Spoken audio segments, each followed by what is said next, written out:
Hello, everyone. Welcome to our little podcast here.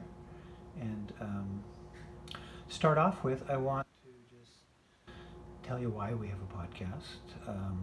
My name, first of all, is David Haney, and I'm a publisher and a pianist. I started off years ago as a pianist and composer. So it led me into the publishing world and subsequently into the position as publisher of Cadence Magazine. Now, Cadence Magazine was originally headquartered in upstate New York, and it's always sort of been a mouth, like a mouthpiece, a voice of New York in the jazz world and the improvised music world. We're at a separate location now. We're in our private residence in Portland, Oregon. So we have to go back and forth to our lives here to what's happening there, because the focus of Cadence still has to do with the New York area, even though it's an international magazine. So we'll give you just a little what comes across our desk, on a daily basis. We hear a lot of, what's happening, and we can just sort of give you a little snapshot in time of what's going on, if that's useful to you. So to start off with, here in Portland, this is January 15th, and we're a few days away from presidential inauguration, and it's one for the history books. I don't want to go into it, but it's been crazy. We're in the midst of a global pandemic, and it's the second wave, which they always say is much worse, and it's true in this case. As an artist, most things are closed, whether they're theaters, clubs, you name it. It's and we don't know when it's going to open. It's a bit of a roller coaster ride for everyone, but people are trying to find a way to survive. Some significant things have happened, like, for instance, clubs closing their doors permanently as a result. So far, the only one I know is the Jazz Standard in New York. We're doing some live streaming and then closed. Everyone else is just kind of hanging in there. They're trying, anyway, it's what it is. People are trying to survive, and they are. And for the most part, we're in this kind of we have to keep waiting until it gets better. So that's here. Let me start by. I'd like to share some records with you that I think are, these are the top 10 selections by our writers and other writers. And I've included a link in the comments so you can refer to the lists. But let me just kind of give you a taste of some of the titles in here. It's pretty dark in the room, so I'll have to.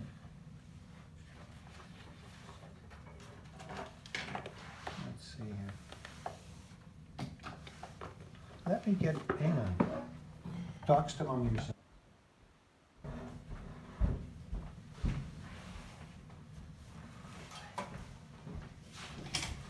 There's something really close to the flame. Okay.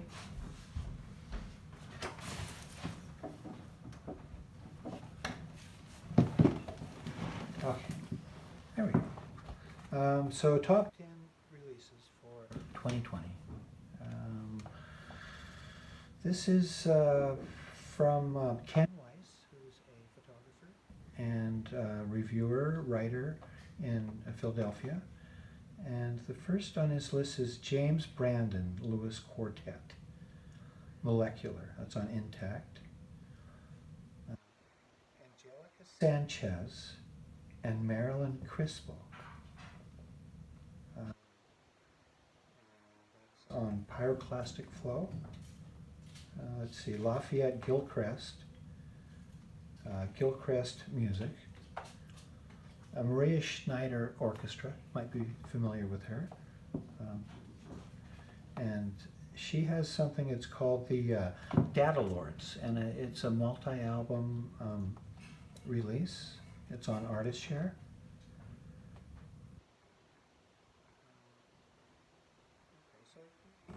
I encourage you to go through the link. I mean, I could read these for half an hour, and you could remember some or not, but I find that really helpful, because this is very independent. You know, they're not asked to sell any records for anybody.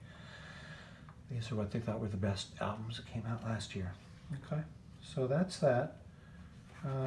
Let's see.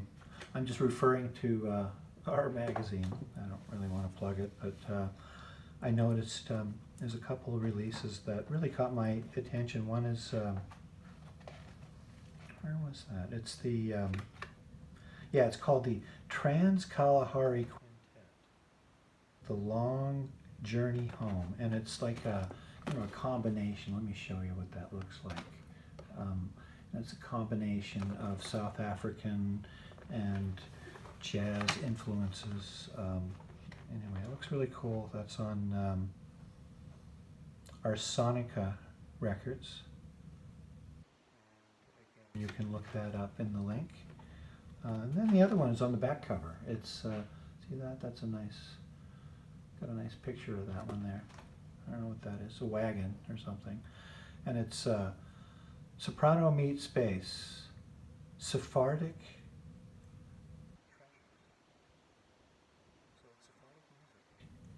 And it's bass and soprano. So it's like upright bass and, you know, vocals. In jazz, that could mean anything, but in this case, it's upright bass and vocals. All right. Let's see. New York. Frank Kimbrough died a little while ago. I just want to acknowledge that. He was a great pianist.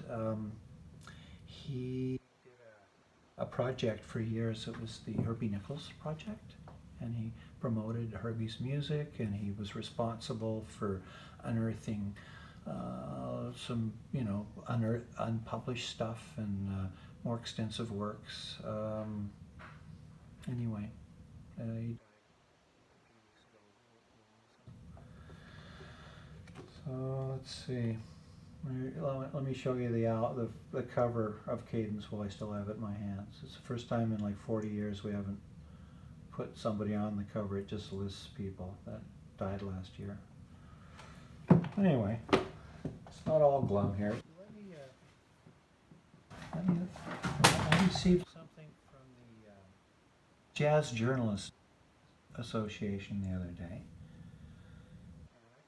Well, it listed the top 5 books, jazz books released. So I made a little, maybe they won awards, or I don't know. Let's find out here. Jazz Party. January 17th. Okay, this is something you might be interested in. It's the Jazz Journalists Association Jazz Book Party, Sunday, January 17th at 3 p.m. Eastern Time. And so it's to, you know, I guess, say congrats for these 5 books, right? Just seeing what they have to say about it. So they'll be talking about, it's a 90-minute interactive Zoom event. It's free to registrants. It'll be streamed at the Jazz Journalist Association Facebook page, archived at their YouTube channel. So they have a bunch of people that are going to talk, I guess, for 90 minutes. And these books look pretty interesting. Here's one on Peggy Lee. And book about bebop. Yeah. Okay, so that's January 17th. Let me drop a link to that in the comments as well. Let's see here.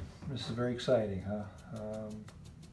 Okay, what else did I mark? Oh yeah, Warren Benbow. Warren Benbow is somebody, he's a drummer in New York, and he's kind of like played with the top, you know, like, I don't know, I'm sorry, I can't tell you exactly who, but he's at the very top of his game. And he sent me a link to, he's got a book out, and he's got some articles in Modern Drummer and stuff like that. Anyway, I included a link so you can check that out. He joined, we had a little mini, like a kickoff to a festival in Brooklyn last year, and he was part of that. Anyway, so shout out to Warren. Thank you, Warren. Let's see. Oh yeah, here's something that I thought was cool. It's for Sunday, January 17th, at 4 p.m. as Eastern time, and this is Cheryl Pyle, and so she has something called the Beyond Fluke, and they'll be playing at 4, I said. So that's Cheryl Pyle and Sam Newsom and Claire DeBruner, Michael Eaton, Haruna Fukuzawa, Judy Silvano, Gene Coleman, okay? And let's see, let me copy that. And where are you? Let me go back and I'll put that link out for you too. There it is, okay. I'm adding that link for Cheryl. She does some regular Zoom or YouTube free concerts, and they're really good. They're really some of the very interesting improvisers in Brooklyn and Manhattan. Okay, so those were all little starred emails that I wanted to bring to your attention. So this is on the 15th. We're going to do, 15 minutes worth of our information on the 15th each month. Send me stuff if you hear about what's happening and you want to share it with other people, let me know. If you want to do something and you want to contribute or anything like that, I'm very excited. There's a group called the Jazz Foundation of America, and you can it's jazzfoundationofamerica.org. I would give my money to them because they provide like low amount grants to people quite easily. I mean, I know they've been really stressed by their demands and we've had a lot of poverty because of COVID. But I've heard that a lot. I've worked with them, and I like the organization as far as how they can get to small amounts to people. So that's the Jazz Foundation of America, and I'll throw their link in the comments as well. I think that's kind of it for the show. We said we'd finish before the 15-minute mark, so I'll leave that with you. I'll send that last link, and thank you so much for listening and for watching, and please share with me your thoughts and your information. Let's just hang in there, folks. Can you imagine when we started? It was intense, and we're at that other point that we thought would be a whole lot more intense, and we're getting through that too. Let's just keep it on, okay? So anyway, thank you.